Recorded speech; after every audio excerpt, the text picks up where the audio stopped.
Hello everyone, good morning to all of you बच्चों। चलिए start करते हैं हम लोग अगला वीडियो। यहाँ पर बच्चों इस वीडियो में हम लोग लर्न करेंगे रेजिस्टिविटी ऑनवर्ड्स। ये जो स्लाइड आपके सामने है बच्चों, ये हमने पिछले वीडियो में कवर किया था रेजिस्टिविटी के बारे में। तो rho is equal to R into A upon L, ये रेजिस्टिविटी का फॉर्मूला डेवलप किया था हम लोगों ने। और ए इक्वल टू 1 और एल इक्वल टू, जब 1 हमने कंसिडर किया था बच्चों, तो दैट टाइम यहाँ पर a इक्वल टू 1 और जस्ट अ मिनट, यस, ये जो फॉर्मूला था इसमें हमने a इक्वल टू 1 और l इक्वल टू 1 कंसीडर जब किया था तो resistivity was equal to r। So resistivity of किसी भी सब्सटेंस जो होगा of a substance is numerically equal to the resistance of that of a rod of that substance which is 1 meter long and 1 square meter in area of cross section। बच्चों यहाँ पर इस चीज को मैं आपको वापस एक्सप्लेन कर रहा हूँ, लेट अस अंडरस्टैंड। सो जैसा कि हमने सीखा R is equal to rho into L by A, so resistivity is equal to R into A by L. So अपने पास अगर कोई कंडक्टर है जिसका लेंथ 1 मीटर है और एरिया ऑफ क्रॉस सेक्शन जो है बच्चों 1 मीटर स्क्वायर है, सो इन दैट केस बच्चों हम लोग यहाँ पर लिख सकते हैं rho is equal to R into 1 meter square upon 1 meter. So meter square से मीटर कैंसिल हो जाएगा, 1 so that is R. So resistivity is equal to R. अच्छा बच्चों, इसकी यूनिट क्या होगी? यहाँ पर देखिए रेजिस्टेंस का यूनिट ओम और 1 मीटर यहाँ पर रह जाएगा। सो यूनिट जो होगा रेजिस्टिविटी के बच्चों that will be ohm meter. यहाँ पर आप ब्रैकेट में लिख सकते हैं ohm metre. So this is the unit of resistivity. So यह लास्ट कंटेंट हम लोगों ने पिछले वीडियो में कवर किया था। आगे बढ़ेंगे बच्चों यहाँ से। Unit of resistivity is, resistivity का यूनिट क्या होता है? Ohm meter. कैसे? तो rho is equal to R into A by L. तो रेजिस्टेंस का यूनिट हो गया बच्चों ओम और एरिया का यूनिट हो गया मीटर स्क्वायर। नीचे में एल है तो लेंथ का यूनिट मीटर, तो मीटर मीटर कैंसिल हो जाएगा बच्चों। So this is ohm metre. और इसी को इन शॉर्ट लिख सकते हैं, this we can write in short. So this will be ohm metre. So right here, so unit of resistivity will be ohm metre. Okay, ohm metre. आप यहाँ पर इस तरह से डैश पुट कर सकते हैं, ओम मीटर। सो ऐसा unit of resistivity is ohm metre. यह आपको एग्जाम में कई बार 1 मार्क में भी पूछा गया है, तो इस पर आप ध्यान रखेंगे। Next note, the resistivity of a substance does not depend on its length और thickness, it depends on the nature of the substance and temperature. कई बार बच्चों से यह मिस्टेक हो जाता है कि sir R is equal to rho into L by A, so rho is equal to R into A by L. यहाँ तक तो ठीक है, मगर बच्चों हम यह नहीं कह सकते कि रेजिस्टिविटी जो है वो रेजिस्टेंस पर डिपेंड कर रहा है, एरिया पर डिपेंड कर रहा है और इनवर्सली प्रोपोर्शनल टू लेंथ पर। ऐसा इसलिए क्योंकि यह जो फॉर्मूला है बच्चों, this formula we are getting after rearrangement. ठीक है। सो किसी भी कंडक्टर का रेजिस्टेंस जो है वो length, area of cross section, nature of the conductor और टेम्परेचर कंडीशन पर डिपेंड करेगा, मगर रेजिस्टिविटी जो होती है बच्चों, resistivity of a substance does not depend on its length and thickness and it depends on the nature of the substance and the temperature condition। so यहाँ पर ये पॉइंट बहुत ही इंपॉर्टेंट आपके लिए कि किसी भी कंडक्टर का जो या सब्सटेंस का जो रेजिस्टिविटी होगा बच्चों, वो दो चीज पर डिपेंड करेगा। क्या क्या चीज पर? टेम्परेचर पर डिपेंड करेगा एंड दूसरा नेचर ऑफ द मटेरियल पर डिपेंड करेगा, नेचर ऑफ द मटेरियल पर डिपेंड करेगा। इसके अलावा this resistivity will not depend on length and this resistivity will not depend on area of cross section और thickness of the conductor. So next point बच्चों, the resistivity of a substance is its characteristic property. किसी भी substance की जो resistivity होती है बच्चों, वो उसकी प्रॉपर्टी होती है। This is the property, this is the property और characteristic property of the substance, property of the substance. ठीक है। So this is very very important. You have to keep in your mind that why this resistivity is not depending on length and thickness of the conductor, why the resistivity is simply depending on temperature and nature of the material. So this is very very important point. बच्चों always remember resistivity only depends on temperature and nature of the material. It does not depend on length and thickness of the conductor, and this resistivity is one of the characteristic property of the substance. So moving forward, a good conductor of electricity should have low resistivity, and a poor conductor of electricity will have a high resistivity. Good conductor जो होता है बच्चों, जैसे हमें पता है resistivity का formula R into A by L, तो जो गुड कंडक्टर होगा उसका रेजिस्टेंस कम होगा, और रेजिस्टेंस कम होगा बच्चों तो रेजिस्टिविटी ऑटोमेटिकली क्या होगी, कम होगी. A good conductor of electricity should have low resistivity, always remember. और जो पुअर कंडक्टर होगा, जैसे इंसुलेटर हो गया, या जो एलॉयज है बच्चों, जो अलॉयज के बारे में हमने पढ़ा, अलॉयज जो है वो कंपेयर टू कंडक्टर उसकी जो रेजिस्टिविटी होगी क्या होगी, अलॉयज की रेजिस्टिविटी कंपेयर टू कंडक्टर ज्यादा होगी. तो जो पुअर कंडक्टर होंगे बच्चों उनकी रेजिस्टिविटी हाई होगी, electrical resistivity will be high. Silver metal is the best conductor of electricity. इस पॉइंट को हमने पहले भी पढ़ा है कि silver is the best conductor of electricity. Next point बच्चों, we use copper and aluminium wire for transmission of electricity because copper and aluminum have low resistivity. Copper का और एल्यूमिनियम का रेजिस्टिविटी जो है बच्चों क्या होता है, लो होता है, और रेजिस्टेंस भी क्या होता है, लो होता है. और इसलिए हम लोग इसको ट्रांसमिशन लाइन में और इलेक्ट्रिसिटी को ट्रांसमिट करने के लिए बच्चों, एक पॉइंट से दूसरे पॉइंट तक ट्रांसमिट करने के लिए वी यूज कॉपर और aluminium wire. Next point, the resistivity of alloys, such alloys are much more higher than those of pure metals from which they are made. बच्चों अलॉयज जो होता है, जिन मेटल्स के मिलने से बना होता है, तो जो अलॉयज की रेजिस्टिविटी होती है बच्चों वह ज्यादा होती है as compare to its constituent metals from which they are generally made up of. So next point, the resistivity of manganin which is alloys of copper, manganese and nickel. कई बार यह क्वेश्चन आपको एग्जाम में आ जाएगा कि manganin जो है वो किसका, यह तो अलॉयज है बट किसके किसके कंपोजिशन से बना हुआ है, तो they are made up of copper, manganese and nickel. ये तीनों को मिलाएंगे बच्चों तो हमें मैंगनीन मिलेगा.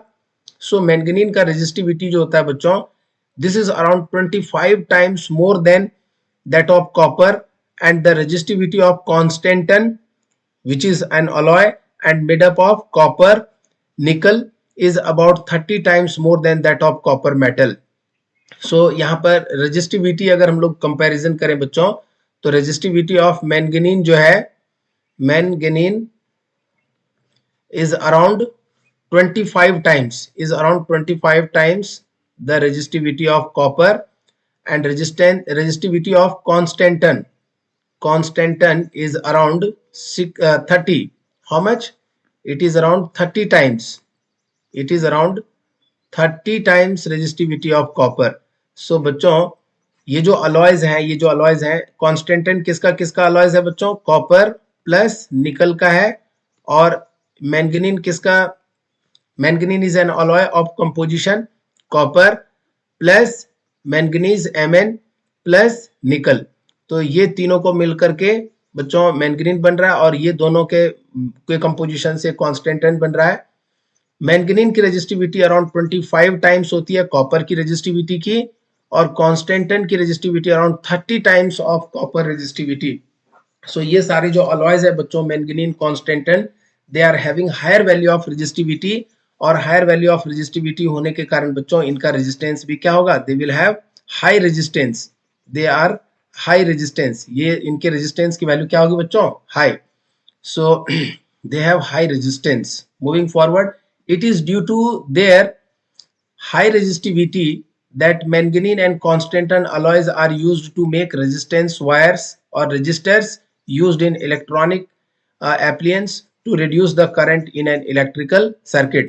बच्चों जहां भी हमें इन alloys को यूज किया जाता है क्या चीज बनाने में, resistors को बनाने में, we are using alloys like manganese, constantan whose resistivity is high to make resistance wire और रेजिस्टर्स. और इनका यूज कहां पर होता है बच्चों, ये रेजिस्टर्स का करंट को लिमिट करने के लिए, करंट को रिड्यूस करने के लिए इन इलेक्ट्रॉनिक एप्लियंस, ठीक है बच्चों. So this slide this slide और जो कंटेंट बच्चों यहाँ पर इस स्लाइड में मैंने आपको पढ़ाया, this is very very important. आप इसको बहुत आराम से पढ़िए, हर एक पॉइंट्स जो आपके लिए बहुत ही जरूरी है। थियोरेटिकल अप्रोच है बच्चों, आप एक एक पॉइंट्स को क्रोनोलॉजिकली अगर पढ़ेंगे तो आपको चीजें ऑटोमेटिकली समझ में आएंगी। और कोई भी डाउट अगर होता है बच्चों, you can place your doubt, I am there to answer your doubt. So moving forward, an alloy of nickel, chromium, manganese and iron having a resistivity of about 60 times more than that of copper। बच्चों निकल का, chromium का, manganese का जो है, ये सारे alloy जो है, alloys of all this having resistivity about 60 times more than that of copper। तो बस इंफॉर्मेशन है, आप इसको याद रखिए, ये सारे अलॉयज है। और इन जनरल आप याद रखिए कि अलॉयज की रेजिस्टिविटी ज्यादा होगी कॉपर और एल्युमिनियम से, उसका रेजिस्टेंस ज्यादा होगा कॉपर और एल्युमिनियम से। बट यही पॉइंट है, यही पॉइंट है बच्चों, बस इसी को आपको समझना है। द हीटिंग एलिमेंट्स और heating coil of electrical heating appliances such as electric iron and toaster are made up of alloy rather than a pure metal. तो ये जो इलेक्ट्रिक आयरन है, टोस्टर वगैरह है, इसमें बच्चों हम लोग ये जो इलेक्ट्रिकल हीटिंग एप्लियंस है, इसमें जो हीटर कॉइल होता है या हीटिंग कॉइल जो होता है, वो इसी मटेरियल्स का, ये अलॉयज के मटेरियल्स का बना होता है बच्चों। हम लोग यहाँ प्योर मेटल यूज नहीं करते, we use such alloys which are having high value of resistivity and higher value of resistance। Okay, so next point, the resistivity of an alloy is much higher than that of pure metal and an alloy does not undergo oxidation or burn easily even at high temperature when it is red hot। बच्चों क्यों हम लोग इन सारे alloys को use करते हैं heating elements में? जो आपका यहाँ पर इलेक्ट्रिकल हीटिंग डिवाइस है या एप्लियंस है, उसमें हीटिंग एलिमेंट्स में या हीटिंग कॉइल में क्यों यूज करते हैं इन अलॉयज को? ऐसा इसलिए बच्चों कि ये जो अलॉयज हैं बच्चों, they do not go under oxidation, इनका बर्निंग नहीं होता है, they do not burn even at high temperature when it is red hot. जब ये एकदम लाल, गर्म होकर के लाल भी हो जाता है बच्चों, उस कंडीशन में भी यह बर्न नहीं करता है, जलता नहीं है। And they use to keep on providing the heat because of its higher value of resistivity and high resistance. So nichrome alloy is used for making the heating elements of electrical appliances such as electric iron, toaster, electric kettle, room heaters, water heaters and hair dryers। बच्चों जहां जहां आपको गर्म चीजें, गर्म हवा, जैसे गर्म हवा हेयर ड्रायर्स में हमें मिलता है, वाटर हीटर में, रूम हीटर में, इलेक्ट्रिक कैटल में, टोस्टर में, इलेक्ट्रिक आयरन में, इन सभी जगह हम लोग नाइक्रोम के अलॉयज को यूज करते हैं। Generally use nichrome alloys for making the heating elements. So this is information, very very important point, इसको आप बच्चों ध्यान में रखेंगे, याद रखेंगे इसको, ठीक है। Next, nichrome has very high resistivity due to which the heating element made up of nichrome has a high resistance and produces a lot of heat on passing current। due to high resistivity, high resistance भी होगा बच्चों, और high resistance होगा तो जब current pass होगा तो उसके थ्रू हीटिंग इफेक्ट्स ज्यादा प्रोड्यूस होगा क्योंकि पावर लॉस ज्यादा होगा। और इसी वजह से हम लोग बच्चों नाइक्रोम को यूज करते हैं as a heating element, as a heating element in heating electrical appliance. ठीक है, कई बार आपको यह क्वेश्चन पूछा जा सकता है कि ठीक है, नाइक्रोम अलॉय को हम लोग यूज करते हैं हीटिंग एलिमेंट्स बनाने के लिए इलेक्ट्रिकल एप्लियंसेस में, बट क्यों? तो आंसर इसका होगा बच्चों कि due to its very high resistivity, और हाई रेजिस्टिविटी होने के कारण इसका रेजिस्टेंस हाई होगा, और रेजिस्टेंस हाई होने के कारण क्या होगा बच्चों, जब भी करंट पास करेगा they will produce more heat and that is what the requirement. So it will produce more heat. जितना ज्यादा रेजिस्टिविटी होगा उतना ज्यादा रेजिस्टेंस होगा, और जितना रेजिस्टेंस होगा बच्चों उतना ही ज्यादा जब करंट पास करेंगे तो हीट प्रोड्यूस होगा। ठीक है, सो नेक्स्ट बच्चों, nichrome does not undergo oxidation or burn easily even at high temperature। due to this nichrome wire can be kept red hot without burning or breaking in the air। दूसरा reason यह भी है कि जब इतना ज्यादा heat produce होता है करंट पास होने के बाद नाइक्रोम वायर से, तो भी इसका ऑक्सीडेशन नहीं होता है, यह बर्न नहीं करता है एट हाई टेम्परेचर, और इस वजह से हम नाइक्रोम अलॉयज को हीटिंग एलिमेंट्स बनाने के लिए हीटिंग एलिमेंट्स की तरह हम लोग यूज करते हैं अपने इलेक्ट्रिकल हीटिंग एप्लियंसेस में। So these points were very very important बच्चों। मैं आपको यहाँ पर एक बार इसको वापस एक फ्रेश न्यू स्लाइड में आपको एक्सप्लेन कर देता हूँ। नाइक्रोम अलॉय, नाइक्रोम अलॉय, इसको हम लोग यूज करते हैं क्या पर्पस के लिए, किस पर्पस के लिए, हीटिंग एलिमेंट की तरह यूज करते हैं, we use as heating element. और कहां पर यूज करते हैं बच्चों, इलेक्ट्रिकल हीटिंग एप्लियंस में, इलेक्ट्रिकल हीटिंग एप्लियंस में, इलेक्ट्रिकल हीटिंग एप्लियंस में। और बच्चों इसका फायदा क्या मिलता है हमें, what is the advantage of that, तो इसके बारे में हम लोग यही कह सकते हैं कि इसका फायदा यह है कि बच्चों इसकी रेजिस्टिविटी हाई होती है, रो इसकी जो रेजिस्टिविटी होती है हाई होती है, resistivity is very high, is very high. So resistivity अगर हाई होगा तो रेजिस्टेंस क्या होगा, हाई होगा। और जब करंट पास करेगा बच्चों, when current will pass through, जब ऐसे डिवाइस के थ्रू, जैसे मान लीजिए रेजिस्टेंस हाई है और करंट आपने पास कराया, मान लीजिए पहले 1 एम्पियर करंट पास कराया, तो जो पावर लॉस होगी, हीटिंग होगी, वो आई स्क्वायर इंटू आर होगा। आगे चल करके ये फॉर्मूला मैं सिखाऊंगा बच्चों। और मान लीजिए 2 एम्पियर करंट पास कराया आपने, सेम रेजिस्टेंस है, so power will be equal to 2 square into R. So जितना ज्यादा पावर लॉस होगा बच्चों, जितना ज्यादा पावर होगा उतना ज्यादा हीटिंग होगा। So here it is 1 square into R, so here it is 1 square into r, 1 square into r, so it is r only, this is 2 square into r, so this is 4r। so यहाँ पर power होगा बच्चों 4r और यहाँ पर power होगा r के बराबर।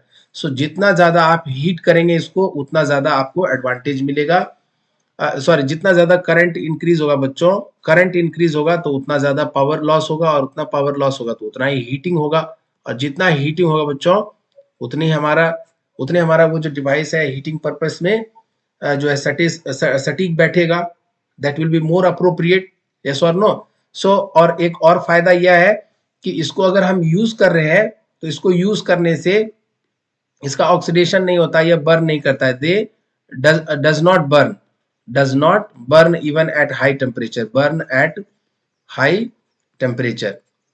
ठीक है, ये बहुत इंपॉर्टेंट बात है। ठीक है, so these points are the cause or the reason due to which nichrome alloys we generally use for making heating element in electrical heating appliance। so बच्चों यहां से आगे बढ़ेंगे हम लोग। Next, the resistivity of most of the metal increases with temperature. Metal के case में बच्चों अगर आप टेम्परेचर बढ़ाओगे तो रेजिस्टिविटी क्या होगा, मेटल का रेजिस्टिविटी रो से डिनोट करते हैं बच्चों, सभी का रेजिस्टिविटी इंक्रीज करेगा। ठीक है, on the other hand the resistivity of insulators like ebonite, glass, diamond is very high and does not change with the temperature. जो इंसुलेटर्स होते हैं बच्चों, इंसुलेटर्स का रेजिस्टिविटी में कोई चेंज नहीं होता, अगर आप टेम्परेचर चेंज कर रहे हैं, इंक्रीज कर रहे हैं, डिक्रीज कर रहे हैं, तो रेजिस्टिविटी क्या रहेगा, कांस्टेंट रहेगा, resistivity does not change. So the resistivity of semiconductors like silicon and germanium is in between those of conductors and insulators and decrease on increasing the temperature। ये बड़ा इंपॉर्टेंट पॉइंट है। Semiconductor के case में क्या observation है बच्चों कि semiconductor में अगर आप टेम्परेचर इंक्रीज कराओगे तो रेजिस्टिविटी क्या होता है, रेजिस्टिविटी डिक्रीजेस, और रेजिस्टिविटी डिक्रीज होगा the end decreases on increasing the temperature. Resistivity decrease होगा तो रेजिस्टेंस की वैल्यू भी क्या होगा बच्चों, डिक्रीज। क्यों सर, क्योंकि R is equal to rho into L by A. Length में अगर कोई चेंज नहीं है, एरिया में कोई चेंज नहीं है, अगर रेजिस्टिविटी डिक्रीज कर रहा है बच्चों टेम्परेचर को बढ़ाने से, तो रेजिस्टेंस भी टेम्परेचर को बढ़ाने से क्या होगा, डिक्रीज करेगा। तो यह जो थर्ड पॉइंट है बच्चों, ये कई बार आपको एग्जाम में पूछा जाता है, दिस इज एग्जाम बिट, तो इसके लिए भी आप तैयार रहिएगा कि जैसे जैसे आप टेम्परेचर बढ़ाएंगे, as you will increase the temperature in case of semiconductor like silicon and germanium, these are the example of semiconductor। so if you will increase the temperature, what will happen, the resistivity will decrease, so resistance will decrease। और जो resistivity की value होती है बच्चों semiconductor के लिए, resistivity रो की जो वैल्यू होती है सेमीकंडक्टर के लिए, वह यहाँ पर इन बिटवीन होती है कंडक्टर और इंसुलेटर्स। ठीक है, सो कंडक्टर से ज्यादा होती है, रेजिस्टिविटी ऑफ कंडक्टर जो होती है उससे ज्यादा होती है, और कम किससे होती है, रेजिस्टिविटी ऑफ इंसुलेटर। इंसुलेटर से इसकी रेजिस्टिविटी क्या होती है बच्चों, कम होती है। ठीक है, so this is how we understand semiconductor की रेजिस्टिविटी कंडक्टर से ज्यादा और इंसुलेटर से कम, इंटरमीडिएट होता है, इन बिटवीन होता है। ठीक है बच्चों, अब यहाँ पर अपने पास एक प्रॉब्लम है। A copper wire of length 2 metre and area of cross section 1.7 into 10⁻⁻⁶ metre square has a resistance of 2 into 10⁻⁻² ohm. Calculate the resistivity of the copper. बहुत ही इजी है बच्चों, डायरेक्ट आप फॉर्मूला यूज करिए। So R is equal to rho into L by A, और यहां से रो equal to लिख सकते हैं बच्चों, यू कैन आराम से write rho equal to R into A upon L. So resistance आपको दिया हुआ है, कितना दिया हुआ है, 2 into 10⁻⁻², और कॉपर वायर है बच्चों। सो कॉपर वायर के लिए आपको कंडक्टर है, copper is conductor, right. Area of cross section कितना दिया हुआ है, 1.7 into 10⁻⁻⁶ मीटर स्क्वायर, और यहाँ पर क्या दिया हुआ बच्चों, length 2 metre. So this is 2 metre and here it is metre square, so metre metre will go, और बच्चों रेजिस्टेंस की यूनिट ओम, और ये मीटर तो ओम मीटर, रेजिस्टिविटी का यूनिट ओम मीटर हो जाएगा। और इसको अगर मल्टीप्लाई कर दे बच्चों तो 17 2 जा 34, सो दिस इज 3.4, और यहाँ पर हो जाएगा बच्चों 10⁻⁻², 10⁻⁻⁶, so this will become 10⁻⁸ ohm meter. So this is the value of resistivity in this problem बच्चों। So this is how you are going to solve this problem. So आगे बढ़ेंगे बच्चों, combination of resistors and all, तो इसको हम लोग next video में learn करेंगे। यहाँ पर जो रेजिस्टिविटी का कैलकुलेशन किया, इसके लिए मैं आपको वापस एक्सप्लेन कर देता हूँ। Rho is equal to R into A by L.